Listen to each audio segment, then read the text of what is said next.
கல்லூரி மாணவியினுடைய பாலியல் பலாத்கார வழக்கு தொடர்பான தீர்ப்பு கொடுக்கப்பட்டிருக்கிறது. இந்த தீர்ப்பிற்காக உழைத்த காவல்துறை, வழக்கறிஞர்கள், நீதிமன்ற ஊழியர்கள் அத்தனை பேருக்கும் என்னுடைய பாராட்டுக்கள். கோவை ஒரு பாதுகாப்பான நகரமாக இந்தியாவிலேயே இருக்கின்ற சூழல் ஒரு காலத்தில் இருந்தது.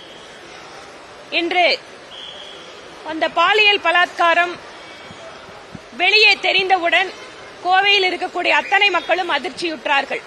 உடனடியாக நீதி வழங்க வேண்டும் என நாங்களும் எங்களுடைய கட்சியின் சார்பிலேயும் பல்வேறு அரசியல் கட்சியின் சார்பிலேயும் அரசுக்கு அழுத்தத்தை கொடுத்தோம்.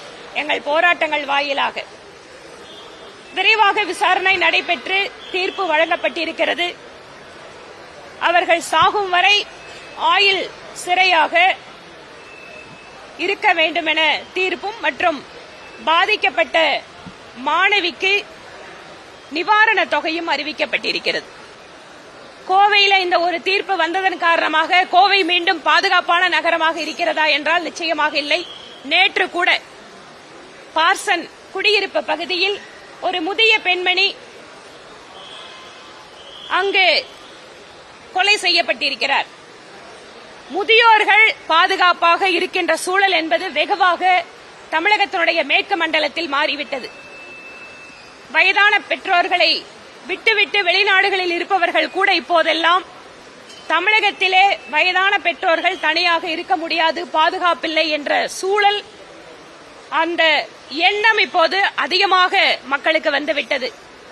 ஒருபுறம் இந்த மாதிரி தீர்ப்புகள் வாயிலாக சமூகத்தில் ஒரு நம்பிக்கையை ஏற்படுத்துகிறது, அதிலும் குறிப்பாக விரைவாக முடிக்கப்பட்ட வழக்குகள். ஆனால் அதே சமயம் தெருவுக்கு தெரு திறந்து வைத்திருக்கக்கூடிய டாஸ்மாக் கடைகள், FLA 2 என்று ஒவ்வொரு குடியிருப்பு பகுதியிலேயும் வணிக பகுதியிலேயும் அனுமதி அளிக்கப்பட்ட பார்கள், சட்டவிரோதமாக நடைபெற்றிருக்கக்கூடிய ஆளும் கட்சி ஆதரவோடு நடைபெறக்கூடிய மது விற்பனை, எல்லா இடங்களிலும் நிறைந்து கிடைக்கும் போதைப் பொருட்கள், பள்ளி மாணவர்கள், கல்லூரி மாணவர்கள் என்ற அத்தனை பேருக்கும் எளிதாக கிடைக்கின்ற போதைப் பொருட்கள் என்பது இன்று பெண்களுடைய பாதுகாப்பை கேள்விக்குறியாக்கிக் கொண்டிருக்கிறது. இன்று தமிழகம் பெண்களுக்கு பாதுகாப்பான மாநிலமாக இல்லை என்பதுதான் அரசியல் கட்சிகள் மட்டுமல்ல, இன்று பல்வேறு சமூக அமைப்புகள் கூட குற்றம் சாட்டுகிறார்கள். சட்டம் ஒழுங்கு குற்றச் செயல்கள் அதிகரிப்பு என்பது தமிழகத்தினுடைய வளர்ச்சியை பின்னோக்கி இழுத்துவிடும். ஆக நேற்று நடந்த கொலை வழக்கு என்பது கூட எந்த அளவிற்கு கோவை பாதுகாப்பில்லாத நகரமாக இருக்கிறது என்பதற்கு சாட்சியாக இருக்கிறது.